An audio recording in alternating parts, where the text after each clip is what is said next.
Hi, my name is Jon Lewis. I live here in Spokane, Washington, and I work as a leadership coach primarily for African ministries, as well as being an adjunct professor in the theology department at Whitworth University right here in Spokane. This coronavirus time has certainly changed life for us. One of the biggest changes for me personally has been canceled trips. I had several major meetings planned in Africa during this time, and those are all been postponed and delayed for other times. And instead, we're doing a lot of those contacts online. Lots of Zoom meetings, lots of connection with people that way. WhatsApp is the primary communication tool for us in that African context. So that's been a big change, and it's not all been bad. I feel like I've actually had better connection with some of my contacts during this time than normally.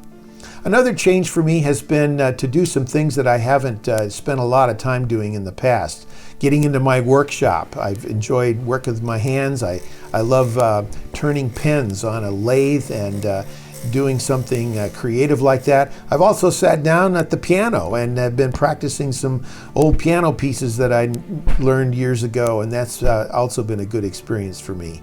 I think one of the most important sources of encouragement for me during this time has been the commonality of the experience that we've all had around the world, whether it's South Africa or Senegal or right across the town here in Spokane. We have a common experience that brings us together in community. And so I'm finding that people are sharing with each other in ways that are really healthy. I've had lots of phone calls, people calling me up. How you doing? We've been thinking of you. And I've done the same, calling people up that I haven't talked to for a long time and just showing interest in that sense of community. I think that's really been a positive thing.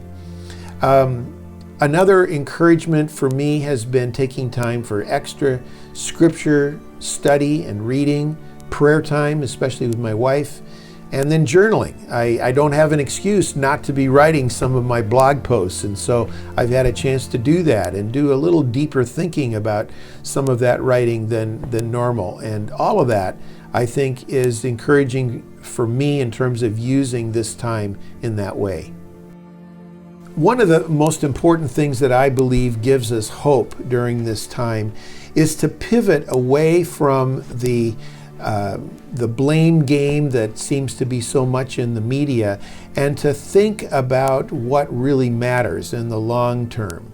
What are the lasting relationships, the lasting elements of our spirituality that really matter in the long run? There are so many great promises in Scripture to claim during this time, like Matthew 28, I will be with you to the end of the age, or Joshua 1, 8 and 9, the Lord your God will be with you no matter where you go. Psalm 34, where it says, many are the afflictions of the righteous man, but the Lord delivers them from them all. All of these are remembrances of promises that give hope.